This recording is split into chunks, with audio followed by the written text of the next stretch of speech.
Hola, ¿cómo están? Es un placer, como siempre, darles la bienvenida a Mirada Clave, nuestro programa económico en el cual ponemos análisis a fondo sobre la economía paraguaya.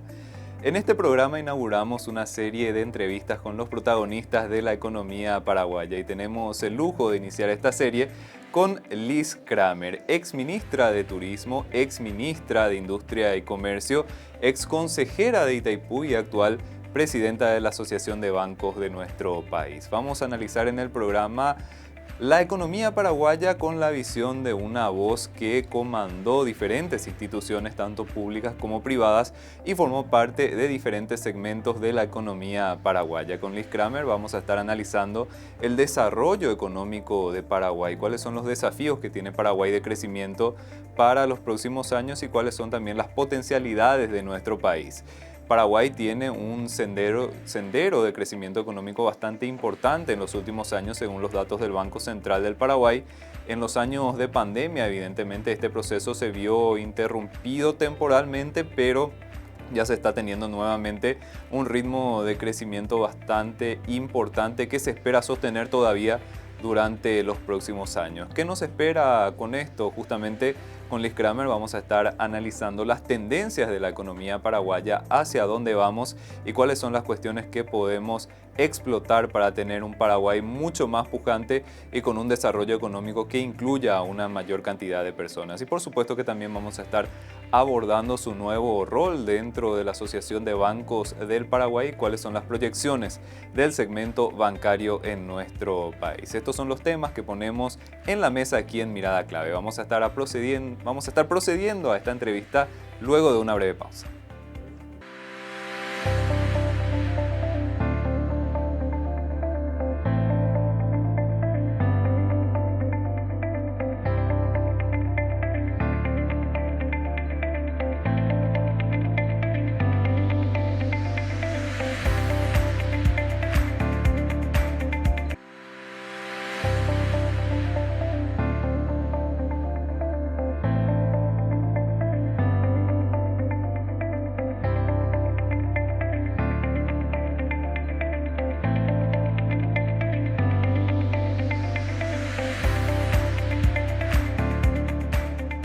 Continuamos aquí en Mirada Clave y ya contamos con la presencia en piso de nuestra invitada de la fecha. Estamos en compañía de Liz Kramer, actual presidenta ejecutiva de la Asociación de Bancos del Paraguay. Liz, muchísimas gracias por venir aquí a Mirada Clave. Muchas gracias, Eduardo, por la oportunidad. Un gusto siempre estar conversando contigo. Liz, estamos inaugurando una serie de entrevistas con los líderes y protagonistas de la economía paraguaya y tu carrera dentro de lo que sería la economía paraguaya es bastante extensa y también queremos compartir esto con la audiencia. Compartirnos un poquitito de entrada un poco sobre tu perfil, cómo nació esta vocación tuya dentro del ámbito económico. Fuiste ministra de Turismo, fuiste ministra de Industria y Comercio, estuviste también en Itaipú, tuviste participación en el sector privado, estás ahora en Asoban. ¿Cómo fue ese trayecto y qué dejó de enseñanza para vos justamente este largo camino recorrido? Bueno, yo soy formada en hotelería y turismo en Estados Unidos, en administración. Y después tengo 2 maestrías, una también de gestión hotelera y la otra de administración de empresas, una MBA. Me formé en Estados Unidos, estas maestrías hice una en Paraguay con España y otra en Italia. Estuve trabajando en Estados Unidos también y volví a Paraguay a los 30, más o menos 32. Y volví al sector privado paraguayo, en primer lugar de turismo, siempre en los ámbitos comerciales, y de administración, y luego pasé a Rediex, a lo que es la red de inversiones y exportaciones de Paraguay. De ahí pasé a ser ministra de Turismo durante 3 periodos, o sea, 3 presidentes consecutivos, que bueno, digamos, la particularidad de eso era que eran de distintos signos políticos, ¿verdad? Y posteriormente, bueno, quise ser mamá ya sobre la hora, como se dice. Así que me retiré del sector público y fui a Itaú. Estuve 5 años en Itaú cuando fui llamada para el cargo de Industria y Comercio, viendo mi perfil sobre todo el mundo de servicios y del comercio. Y a través de esa experiencia muy rica, por cierto. Estuve en negociaciones con Unión Europea, con Mercosur, llevamos adelante negociaciones como el Acuerdo Automotor. En fin, fue un primer año y medio bastante fructífero. Desarrollamos todo lo que es el Plan Nacional de Servicios, estructuramos todo lo que es el Viceministerio de MIPYMES. Ahí tuve un vínculo muy cercano con la banca. Por supuesto, también la política industrial que ya estaba formulada fue fortalecida. Y ahí llegó la pandemia, así que me tocó con pandemia, algo que no está escrito, no está en ningún manual y tocó aprender cada día. Y de ahí pasé a Itaipú. En Itaipú me tocó obviamente parte de las negociaciones de ese tiempo, de lo que tocaban las tarifas de ese momento, como representante de Cancillería. Ese era mi rol. Yo era representante del canciller ante el Consejo, por tanto no tenía tanta exposición mediática porque el canciller propiamente era la voz, pero yo llevaba la voz del canciller al interno de las reuniones del Consejo, digamos, y trataba directamente con mis pares.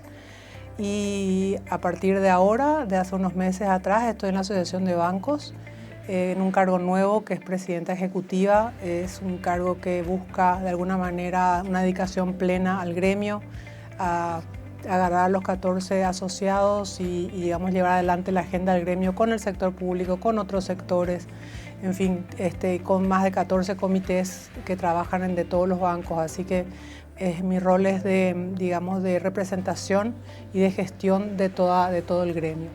Y esa es mi carrera, eso es. Liz, tuviste una vasta experiencia en diferentes sectores claves de la economía paraguaya. Creo que eso también te da una voz autorizada y por eso te queremos preguntar, ¿cómo estás viendo el proceso de crecimiento de Paraguay? Paraguay tiene todavía muchos desafíos en cuanto a su desarrollo. El futuro plantea todavía muchas cuestiones que abordar para Paraguay en términos de lucha contra la pobreza, la desigualdad, pero estamos, según los datos macroeconómicos, en un buen camino. ¿Cómo estás viendo ese proceso de crecimiento, Liz, y cómo viste puntualmente los sectores en los cuales te tocó participar, cómo están contribuyendo a lo que sería nuestro crecimiento económico? Yo creo, bueno, de hecho los números hablan por sí solos, ¿verdad? Paraguay viene haciendo bien sus tareas a nivel macroeconómico. Tuvimos inclusive, hasta en el caso de la pandemia, digamos que fue el menos afectado en términos macroeconómicos comparativamente siempre. Y hoy tenemos una senda positiva que se refuerza de vuelta este año. No obstante, todavía siguen los grandes desafíos en materia de conectividad, por ejemplo, en la materia de hidrovía, que seguimos teniendo los desafíos que afectan al comercio exterior. Tenemos un Mercosur imperfecto que nos desafía todo el tiempo con nuestros socios mayoritarios. Tenemos digamos, productos premium que han conquistado mercados que tienen hoy calidad internacional, que realmente se han posicionado en diferentes sectores, como el rubro de la carne, como el rubro farmacéutico, etc. No obstante, están los acuerdos como el acuerdo con Unión Europea-Mercosur, que a mí me tocó llegar a lo que se suponía que era el fin de la negociación, ¿verdad? Hasta festejamos y todo, y luego tuvo este traspié que todavía está en veremos. Entonces todavía nos falta ese tipo de acuerdos de libre comercio, quizás con un mercado más importante. No obstante, hay productos paraguayos que han conquistado por sí mismos, mercados muy exigentes. De vuelta al mercado, la carne tanto en bovinos como en porcinos, que ya digamos en mercados como muy exigentes como Taiwán, que han elevado, digamos, los requisitos y que lo hemos cumplido. El azúcar orgánica, por ejemplo, tiene niveles de competitividad muy fuertes, etc. Sin hablar obviamente del agro en general, que siempre somos un gran productor de alimentos, pero obviamente todavía la manufactura, estamos dando los pasos intermedios para manufacturar más en Paraguay, que es lo que deja más plata en el país. Y eso de alguna manera entre la pandemia y los diferentes realidades geopolíticas van cambiando de escenarios, ¿no? Las guerras, las provisiones, etcétera, hacen que de repente mercados como el de Rusia, por ejemplo, se resientan o puedan tener, digamos, otra mirada, etcétera. Entonces, hay sectores de la economía paraguaya muy pujantes que han llevado adelante números muy auspiciosos dentro de lo que es el crecimiento del PBI. otros que el sector servicios, por ejemplo, ha representado ya casi el 50% del PBI. Y es un sector que yo, particularmente del que vengo, ¿verdad? Y el que me dio mucho gusto poder darle una mirada más fuerte dentro del Ministerio de Industria, Comercio y Servicios, porque le abarca. Y dentro del sector de servicios, casi el 5,8% es intermediación financiera, que es donde estoy ahora.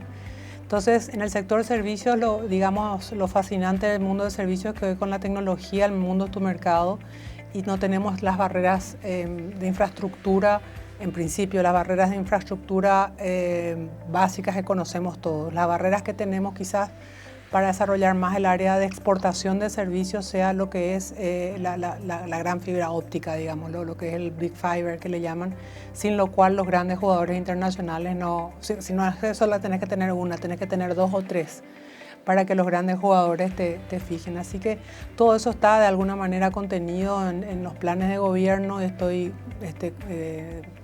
viendo que se han reforzado, que están, digamos, aumentando eso. Los proyectos justamente también de desarrollo de MIPYMES han tomado ya una red, digamos, un reimpulso tras la pandemia.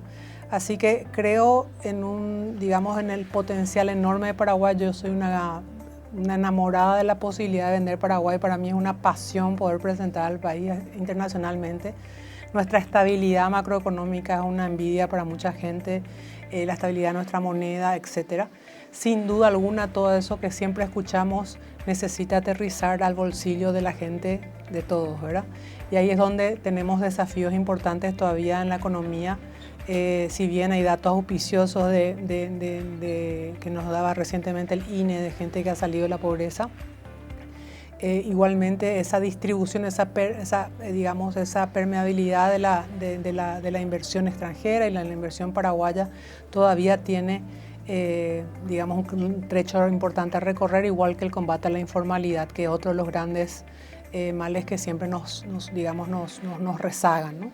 Así que en general hay una perspectiva, comparto las perspectivas positivas del gobierno, el crecimiento para el semestre se ve optimista en 3,8, bastante razonable, obviamente no es lo ideal, deberíamos ojalá poder llegar a números mayores, pero con una inflación controlada que no es menor. La inflación nuestra, que sigue estimándose en torno al 4%, son indicadores que llaman la atención. Paraguay llama la atención y te lo digo por el Congreso de FELABAN que vamos a tener en noviembre, el congreso más grande de financiero de la región, o sea, de Latinoamérica y del mundo en realidad, porque viene gente de todo el mundo. El interés que hay por Paraguay es enorme. Todas las revistas internacionales nos están contactando, etcétera, para justamente hablar de eso. Y ni qué decir el tema energía, que sí es nuestro gran tema, yo creo, que ya no es tan bien, que tiene una doble mirada, porque teníamos nosotros o crecimos quizás con la ilusión de que teníamos ese excedente como por siempre, y eso ya no es así. Tenemos un corto plazo, relativamente corto plazo, para utilizar toda la energía que nos corresponde, que hoy ya podemos retirar, o sea, ya tenemos la capacidad para retirar, pero que todavía no la tenemos toda la capacidad para utilizar. O sea, por eso aún se está de alguna manera vendiendo no solamente al condómino, sino internamente buscando venderla a mejor precio. Ahora, que esa energía se traduzca en producción en el Paraguay, que se traduzca no solo en cualquier producción, sino en producción de industrias, de servicios y demás que empleen gente, o sea, el tipo de industrias que más empleo genere es lo que realmente impactaría para que esa macroeconomía se sienta. Y por decir el sector forestal, que está dando, digamos, pasos enormes, vamos en unos años más a tener un protagonismo a nivel mundial con la instalación de las papeleras, así que de las celulosas. Entonces eso, alienta esa mirada optimista. Pero la tarea que nos corresponde a todos, repito, es el poder producir fuentes de empleo a través de la atracción de inversión extranjera y paraguaya o expansión de la existente. Y eso se logra también con apertura de mercados para vender esa producción, porque sabemos que nuestro mercado es limitado. Necesitamos nuestros socios, o sea que tenemos unas circunstancias necesitamos nuestros socios, tenemos que conseguir nuevos mercados, tenemos que negociar internacionalmente y a la vez invertir bien esa energía que aún disponemos. Y el plan maestro de la ANDE, que me consta es muy ambicioso pero realizable, que ya prevé un cambio en la matriz energética del Paraguay de manera a suplir ya a futuro un crecimiento en materia de consumo en el Paraguay. Así que tanto en el sector servicios, MIPYMES, manufactura, específicamente el agro, por supuesto, el sector cárnico que está ahí con sus vaivenes en el tema de la apertura del mercado americano, pero que ya con ese estatus le está posibilitando entrar a otros mercados. Es ese sellito que te permite de alguna manera decir, bueno, si Estados Unidos la aprueba, yo también la apruebo, etcétera, que es el caso de Canadá. Me alientan a sumarme a las voces optimistas con relación a la economía paraguaya. Liz, mencionaste justamente que te tocó muchas veces vender, entre comillas, a Paraguay. ¿Cuáles te parece que son las cuestiones fundamentales que Paraguay tiene para mostrar al mundo y te parece que captamos el interés desde afuera, pese a que todavía no tenemos en teoría el sello del grado de inversión? Paraguay es un lugar atractivo, es un lugar que genera interés, que genera expectativa. ¿Cómo ves desde tu lado? Cada vez más. Cuando hablo, por supuesto, de vender Paraguay me refiero a la promoción del país, ¿verdad? Y efectivamente nosotros, para mí es un gusto porque poder, digamos, presentar los números de Paraguay, dependiendo sobre todo del auditorio, en algún momento te da una sensación de decir, wow, ¿no? Que bueno, depende si uno está en qué mercado. Para la economía que tenemos y para lo que es la región, ¿sí? El mundo es hoy, digamos, bastante interconectado en términos de mercado y dar nuestros datos, dar la estabilidad de una moneda de más de 80 años, dar la estabilidad que tenemos en el tema de manejo de la inflación, la estabilidad del sistema bancario, justamente, que es una de las banderas también, y la productividad de la tierra, la disponibilidad de energía, la mano de obra disponible, entrenable, etcétera, son algunos de los argumentos. Nuestro sistema impositivo, que es sumamente atractivo y competitivo con relación a la región, y eso hace que y me ha tocado, ¿verdad?, que empresas de la región empiecen, de hecho de eso de ahí parte la maquila, ¿verdad?, que empezó inclusive gobiernos antes de que yo haya participado y que me tocó continuar. El hecho de que las cadenas de producción, ¿no, Eduardo?, concentran no solamente ya en un solo país, de repente concentran la alta tecnología en un país más desarrollado y otras cadenas de valor en los países periféricos de acuerdo a la conveniencia de la producción. Y ahí Paraguay tiene todo el potencial de convertirse en ese aliado estratégico de la industria brasilera, de la industria argentina, más la brasilera. Y de hecho con el sello Mercosur tener una competitividad a nivel de, bueno, ya el mercado de Brasil es imponente, pero también para extrazona. Esos argumentos, digamos, son muy sólidos. Ahora, repito, todavía los déficits de conectividad, el hecho de nuestra mediterraneidad se convirtió, creo que tenemos que los paraguayos ir cambiando el chip, porque de alguna manera siempre sostuvimos que nuestra mediterraneidad, y sigue siendo, tiene un costo logística bastante fuerte. Pero al mismo tiempo, hoy viendo cómo se maneja el comercio en el mundo y los negocios intrazona, la ubicación de Paraguay pasa a ser estratégica en el medio de dos grandes mercados. La ruta bioceánica nos va a conectar, va a hacer que seamos parte de la conexión Atlántico-Pacífico. Eso es un cambio radical demasiado grande. Eso no tenemos, creo que, dimensión aún de lo que eso va a significar. Y entonces esa ubicación estratégica hoy pasa, o sea, siempre yo desde chica, porque soy hija de un piloto de línea aérea y demás, desde pequeña yo escucho el potencial de Paraguay de ser un hub, ¿verdad?, de ser un centro de distribución de logística. Esa es la vocación natural de Paraguay por su ubicación, así que en la medida que explotemos estas inversiones en infraestructura física, la infraestructura obviamente aérea, en fin, la infraestructura en tecnología, en todo lo que tiene que ver con esto que te digo del Big Fiber y demás, podemos aspirar a convertirnos en hub de marcas o de empresas que ya tienen una mirada regional. Paraguay se promociona como un hub de distribución o un centro de logística potencial para producción intra-Mercosur, para mercados importantes como el caso de Brasil, por darte un ejemplo. Entonces son argumentos sólidos que salimos a competir. Sí tenemos barreras, a la hora todavía barreras que tenemos que sortear, un desconocimiento, hay que seguir invirtiendo en promoción país.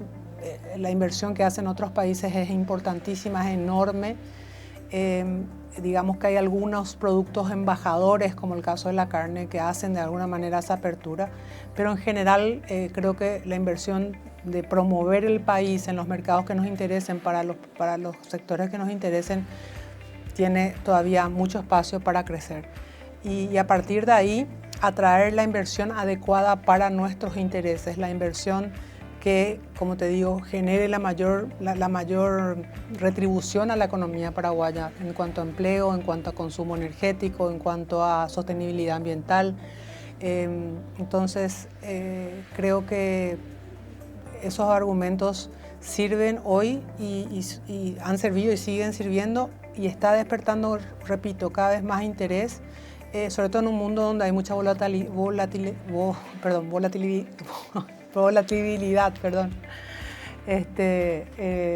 con el tema de los problemas geopolíticos, ¿verdad? Entonces se mira a Latinoamérica y a Sudamérica, y se nos mira a nosotros en ese contexto. Liz, mencionaste el crecimiento que tuvo el sector de comercio y servicios durante los últimos años y su mayor aporte al Producto Interno Bruto.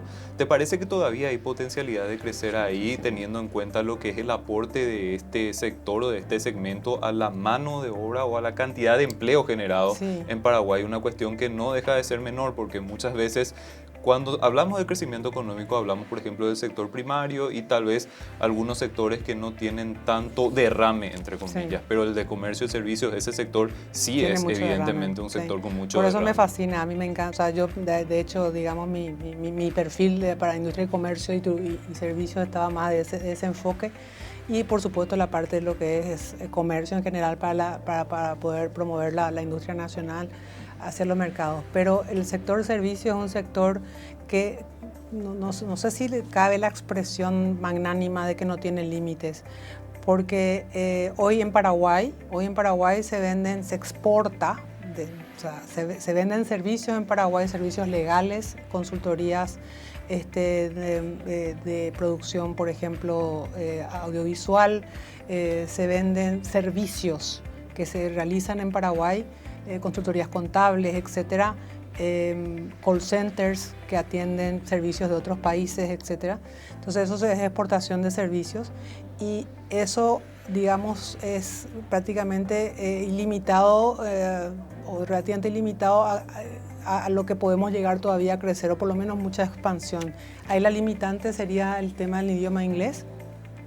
Sí, para el portugués tenemos posibilidad de vender, tenemos mucha gente, sobre todo en frontera, que habla bien portugués, entonces se crean este tipo de servicios en la zona fronteriza. Pero en la exportación de servicios como los que mencioné, el idioma es, digamos, de alguna manera una barrera o un desafío que tenemos que seguir impulsando para poder seguir vendiendo más de este tipo de servicios. Pero de vuelta, hoy en día llamás a un centro de atención de alguno de los servicios que puedas tener y te atiende alguien en Perú. Te está atendiendo, si es en inglés, te atiende alguien de repente en la India, te atiende alguien que está del otro lado del mundo.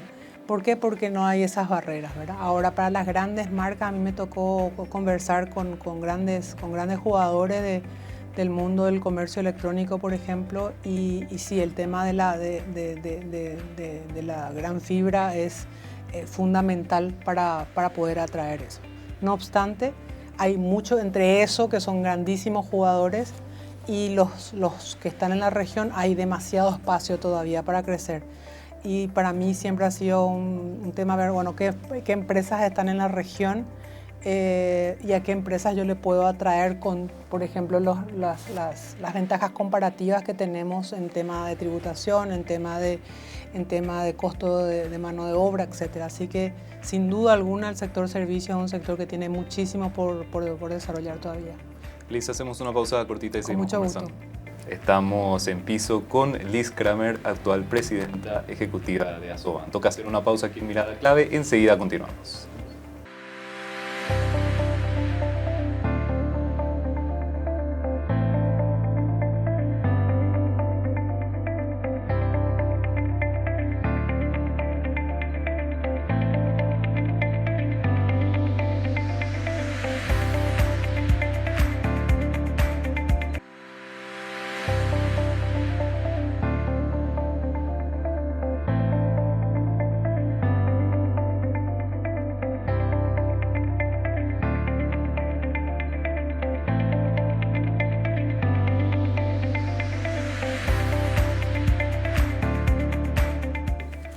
Seguimos aquí en Mirada Clave y seguimos compartiendo con los líderes de la economía paraguaya. En este caso estamos en piso con Liz Kramer, actual presidenta ejecutiva de Asoban. Liz, justamente este cargo que asumís en la Asoban, explícanos un poquitito también cómo nace, cuáles son tus funciones y qué representa dentro de tu carrera también asumir como presidenta ejecutiva de Asoban. Bueno, un desafío enorme, primero porque el mundo financiero paraguayo es importante, es sólido y esta es la mayor nucleación del mundo financiero hoy con 14 bancos. Representa el 70% de los activos del sistema, emplea a más de 7.000 personas y tener, bueno, esta variedad, porque hay variedad de bancos internacionales, nacionales, de diferentes tamaños y demás, y por tanto los intereses de todos ellos es un desafío que me gustó. Y el poder trabajar con los 14 comités de cada uno de los temas para mí es un privilegio poder acompañar y interiorizarme de cada uno de los temas que llevan y que obviamente tenemos que llevar o se llevan de la mano con el regulador, con el Banco Central, ¿verdad? Así que mi rol es de alguna manera alivianar la carga del presidente. Tenemos un presidente que es de uno de los bancos, el presidente es Osvaldo Serafini, y yo tengo la responsabilidad de llevar adelante el gremio en cuanto digamos, a toda la gestión de los intereses del gremio, como te digo, ante el gobierno, ante los otros gremios, ante el posicionamiento del gremio justamente ante la opinión pública, y es un cargo nuevo creado con ese fin. Así que lo estoy estrenando y con mucho entusiasmo porque, digamos, el equipo con el que contamos son los comités conformados por los mejores de cada banco. Entonces ahí uno tiene una oportunidad de un aprendizaje enorme, pero como la lógica, como yo siempre decía en el Ministerio de Industria y Comercio, digamos, la lógica está de alguna manera la misma. ¿En qué sentido? De que, bueno, está el regulador, está la normativa, están tus intereses, está la conversación, está el poder llevar adelante una posición, una postura, el poder atender alguna problemática concreta y lidiar con ese sector. Entonces, de alguna manera esa experiencia la tengo y ahora la estoy desarrollando dentro del sistema financiero. Y este hecho me hace también, bueno, y además de eso, este año, como te decía, tenemos el compromiso y el gran honor de ser sede del mayor evento financiero prácticamente del continente, FELABAN, Federación Latinoamericana de Bancos, de la cual somos los socios en Paraguay. Y se espera la llegada de 1.200 banqueros aproximadamente. Y además la International Banking Federation, la Federación Internacional de Bancos, que nuclea bancos de Asia, de África, de Europa, de Oceanía, también se vienen. Así que va a ser una cita en noviembre muy importante y para eso se está preparando un evento de 5 días muy importante que ocupa también bastante de nuestra mirada y de nuestro trabajo en conjunto con un equipo que está exclusivamente para eso también, ¿verdad? Así que en eso me mantengo bastante ocupada. Liz, ¿y cuáles son las visiones que tienen desde la Asoban con relación a lo que sería la evolución del negocio financiero en Paraguay? Las proyecciones de crecimiento, ya estuvimos abordando, son positivas. El negocio financiero está muy ligado a ese crecimiento económico. ¿Cuáles son las proyecciones de cara al futuro? El sistema financiero es un reflejo de la economía, es absolutamente, es congruente con lo que pasa en la economía. Cuando la economía le va bien, al sistema financiero también le va bien. A mí, digamos, me tocó en pandemia trabajar muy de cerca con el sistema para justamente todas las medidas que estaban para mitigar el impacto. Y ahí es donde también de alguna manera aprecié el gran rol que lleva el sistema financiero. No hay nada, Eduardo, en la economía, nada ni de política pública que se pueda hacer sin la permeabilidad del sistema financiero. Hasta una política pública habitacional o de ayuda a adultos mayores o de cualquier tipo de política pública se hace de alguna manera, atraviesa el sistema financiero. Y de ahí todo, absolutamente todo en la economía, digamos, está impactada, afectada o introducida o metida dentro de lo que es el sistema financiero, en los distintos estamentos, ¿verdad? El sistema bancario paraguayo es un sistema que es sólido, como dije, pasó de una crisis muy importante en los 90, donde de alguna manera había una regulación relativamente laxa, con una mirada muy de cumplimiento, y pasó a otra formulación, y a partir de esa formulación ya con una mirada de riesgo crediticio, ¿se entiende? Hubo un cambio muy importante en la banca paraguaya, y eso ha hecho que en los últimos años, en los últimos casi 20 años y más, eso se haya fortalecido, o sea, tenemos ratios de liquidez superiores a lo exigido. Tenemos, digamos, una importante inversión en lo que es tecnología para penetración en el mercado. Hoy en día la gente puede abrir una cuenta básica desde su teléfono en cualquier parte del país, apenas con unos cuantos datos, y puede acceder a una cuenta básica que hace poco sufrió una modificación interesante y que podría tener inclusive un pequeño primer préstamo. El sistema financiero ha invertido fuertemente en tecnología de manera de desarrollar los medios de pago, de la mano obviamente del Banco Central, que ha hecho la inversión en el sistema SIPAP, acompañado de la inversión de los bancos para poder digamos, viabilizar eso al usuario. Y hoy en día estamos cada vez usando menos cheque, cada vez menos efectivo, estamos pagando hasta el peaje con eso. El volumen de transferencias de SIPAP es impresionante, ¿verdad? Digamos, lo que la gente ya hoy moviliza es impresionante cómo eso ha facilitado el hecho del comercio en sí y de la calidad de vida de la gente finalmente, porque uno puede disponer de mayor tiempo para sí mismo en la medida que puede hacer sus transacciones.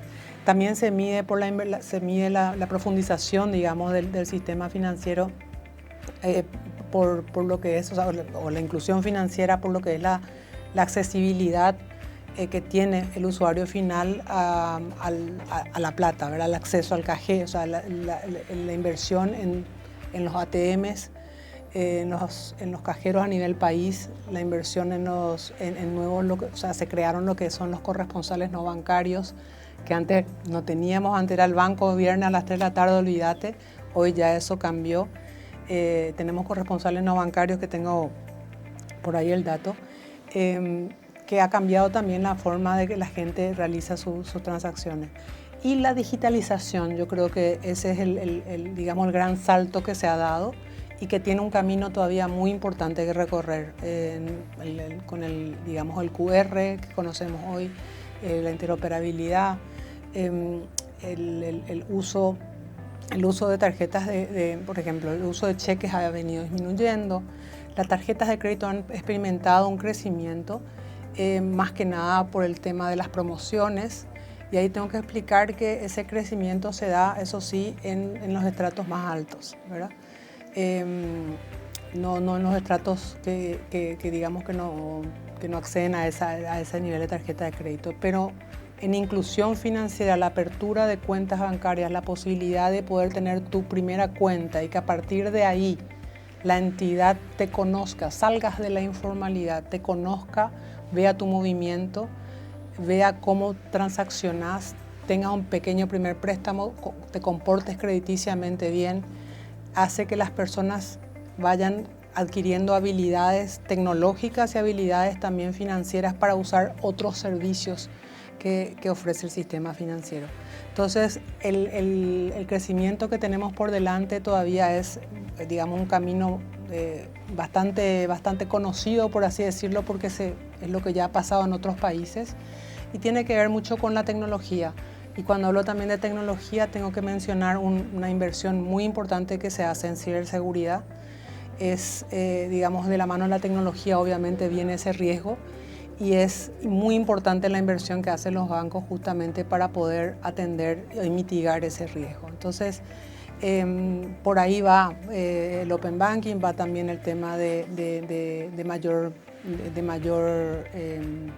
transaccionalidad, de menor uso de efectivo, de digitalización de los procesos.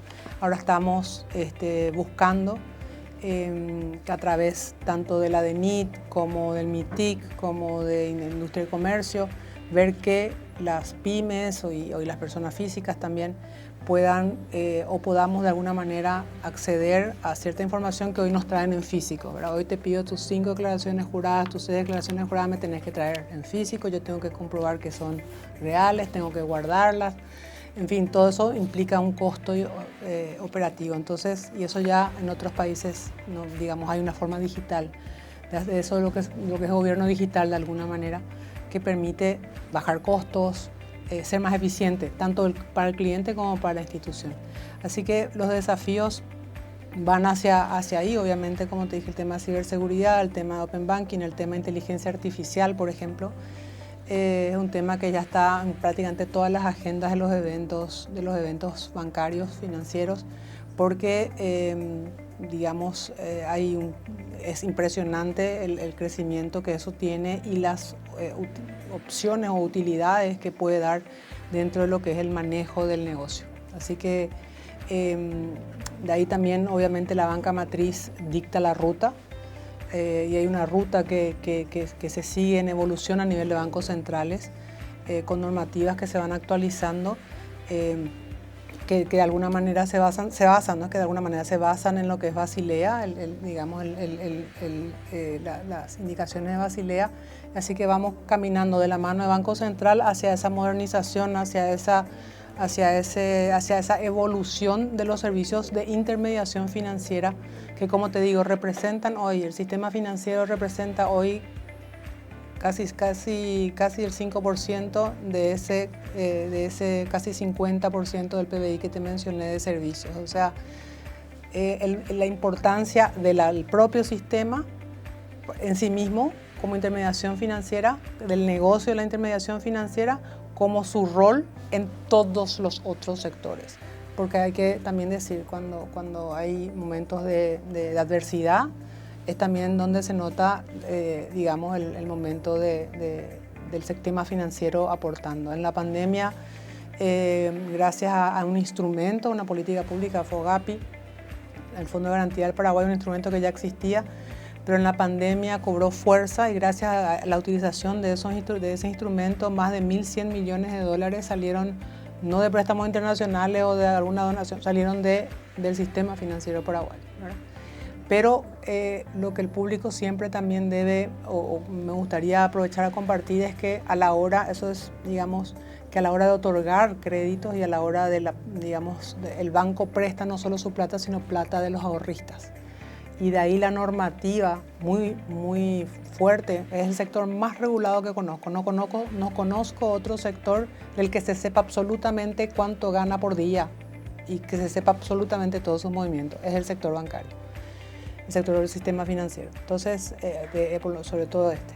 Entonces, ese conocimiento, digamos, el rol del sistema financiero en sí mismo y su rol en todos los demás sectores va a ir expandiéndose en cuanto a estos temas que te fui diciendo. Liz, y puntualmente cuando hablamos de la inclusión y las oportunidades que va ofreciendo el sistema financiero, ¿cómo está el camino en Paraguay puntualmente tal vez para sectores como el de las mujeres, que hay muchas veces que no tienen tantas oportunidades de acceso por diferentes circunstancias, ¿verdad?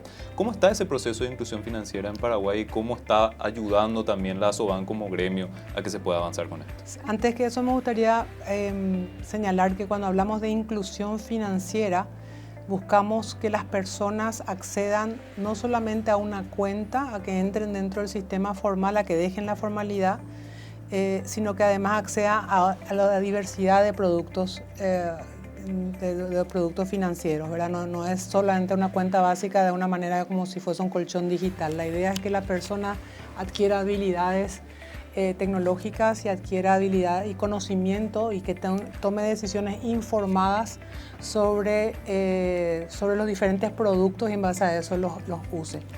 En cuanto a la mujer, te trajo justamente un estudio que está publicado en nuestra página web que hicimos que lo lanzamos a final del año pasado, de la participación de la mujer en el sistema financiero. Y existe efectivamente una brecha, Eduardo, una brecha en lo que respecta prácticamente tanto en ahorro, en crédito, como en cuentas. En lo que es ahorro, la brecha está casi cerrada, pero están 91% mujeres con relación a los hombres. Pero en cuanto al monto del ahorro, hay una diferencia de 9 puntos porcentuales. En cuanto a saldo acumulado, o sea, cuánto es lo que queda, lo que digamos de alguna manera mantienen las mujeres en ahorro, es 28% menos que los hombres. Las mujeres ahorran más en CDA, es un dato interesante, pero en la pandemia eso bajó, o sea, una de las explicaciones podría ser que bueno, uno quitó el CDA para tener dinero disponible ante la incertidumbre, ¿verdad? La proporción pasó del 59% al 71% en CDA, ¿verdad? Y en cuanto a cuentas a la vista, está estancado en un 80% mujeres con relación a los hombres. Y el número de cuentas contratadas por mujeres pasó a representar 65% y los hombres 91%. Pero el monto que mantienen en las cuentas a la vista es de 55 puntos porcentuales más bajo. Es decir, en otras palabras, las cuentas de las mujeres tienen un saldo que está por debajo de la mitad de lo que corresponde al saldo de los hombres, ¿verdad? Eso es en cuenta. Entonces, también las mujeres, el monto total mantenido pasó a 75,9% con relación a los hombres. Y en cuanto al crédito, que es muy importante sobre todo para las emprendedoras y demás, creció un poquitito, del 71%, siempre comparativamente con los hombres, al 74%. Pero el monto de la deuda, o sea, el monto que contrata, que accede al crédito, o sea, la brecha es de 62 puntos porcentuales, es mucha la brecha aún en cuanto a crédito.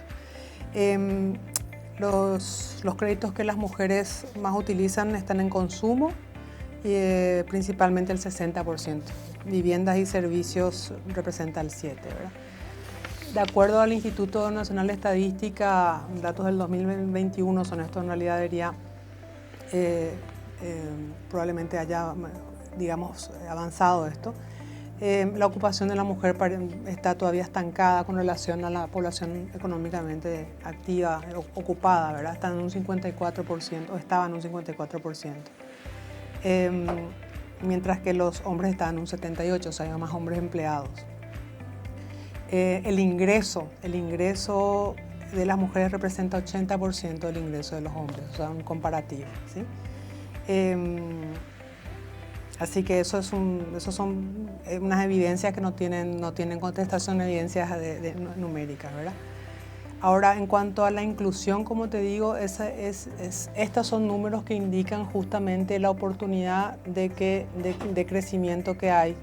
Con la Agencia Financiera de Desarrollo tiene un programa, a través de un programa que se llama FOGAMU, Fondo de Garantía para la Mujer, se hizo un acuerdo con el FOGAPI y se creó un producto específico para poder dar garantías de crédito a mujeres empresarias, a mujeres micro, pequeñas y medianas empresarias.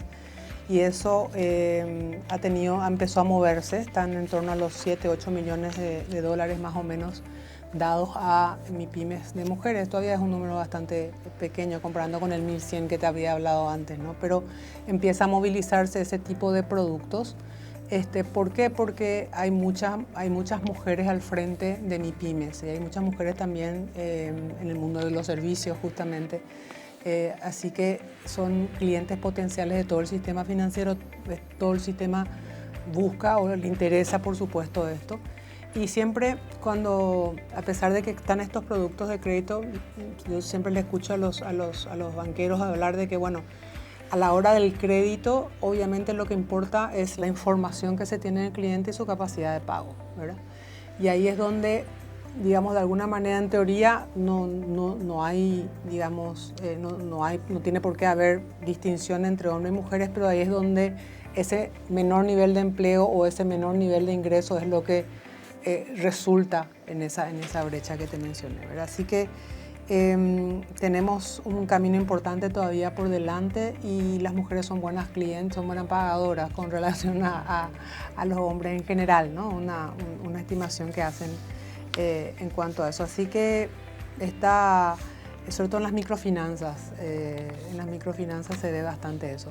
Por tanto, la brecha existe y la brecha hay que combatirla, obviamente, con productos adecuados para distinguirla, y no es solamente un producto, digamos, vinculado a lo que en teoría nos gustaría a las mujeres, sino que es educación financiera para que entienda qué productos está pudiendo acceder y que a partir de ese conocimiento tome decisiones informadas, y a partir también, obviamente, de que puede ser empleada, de que puede tener un ingreso, etcétera, acceder con su comportamiento crediticio a otros productos. Por ejemplo, hay un tema que me decían de un banco el otro día, o sea, cuando estábamos hablando de temas de tarjetas de crédito, y esto va para hombres, para mujeres, para cualquiera, que las personas, por ejemplo, inclusive personas que aparentemente podríamos decir deberían estar informadas, no distinguen entre lo que es una compra en cuotas en una tarjeta de crédito y con relación a su saldo total. Es decir, yo tengo una tarjeta de crédito con un límite de 10 millones de guaraníes, hago una compra de 3 millones, algo de 3 millones de guaraníes sin intereses, por ejemplo, ¿sí? Efectivamente me van a cobrar cada mes 1 millón, pero ya me comió 3 millones, o sea, ya tomó 3 millones de mi límite crediticio, ¿sí? Y de repente esa confusión es, por ejemplo, evidencia que todavía a todo nivel necesitamos más educación financiera. Y las mujeres en particular con la capacidad, sobre todo a nivel de las MIPYMES y demás, tienen esa, digamos, tienen hoy herramientas a través del Viceministerio de MIPYMES y a través de casi todos los bancos, productos hoy de alguna manera direccionados para atender sus necesidades. Liz, nosotros te agradecemos muchísimo este tiempo y el análisis. Como dijimos al principio, estamos queriendo conocer la mirada de los referentes de la economía paraguaya sobre el desarrollo de nuestro país. Evidentemente que tu visión es una de las más importantes. Te agradecemos este tiempo y esperamos contar contigo nuevamente aquí en Mirada Clave. Un gusto estar con ustedes. Muchísimas gracias por la oportunidad. Muchísimas gracias. Estuvimos conversando con Liz Kramer, actual presidenta ejecutiva de la Asociación de Bancos de nuestro país. Toca hacer una pausa aquí en Mirada Clave, pero no se muevan que enseguida continuamos.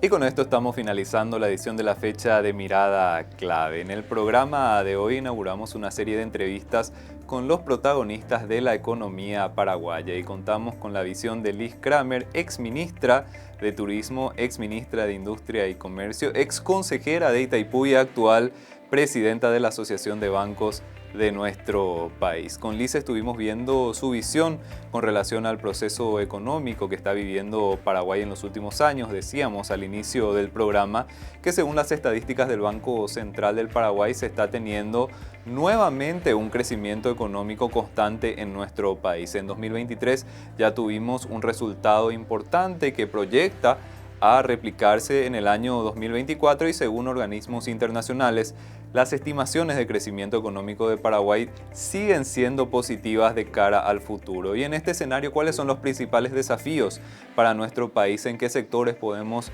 conseguir mayor cantidad de inversiones o de dinamismo? ¿Y cómo podemos hacer para que haya una mayor permeabilidad de lo que sería este crecimiento económico? Estos aspectos estuvimos abordando con Liz Kramer, que nos dio una visión sumamente favorable de este crecimiento económico. Nos decía que en Paraguay se tienen muchas cualidades que nosotros podemos vender, entre comillas, al exterior. Los inversionistas extranjeros están viendo con muy buenos ojos este proceso económico de Paraguay, nos decía Liz Kramer, y esto hace de que este proceso sea evidentemente mucho más favorable. Todavía se tiene el gran deber de lograr el grado de inversión, pero Liz Kramer nos decía que en los diferentes foros o espacios en los cuales le tocó representar a Paraguay, siempre se nota mucho interés en cuanto a lo que está haciendo nuestro país. Y evidentemente también hablamos de la experiencia que tuvo en el sector de comercio y servicios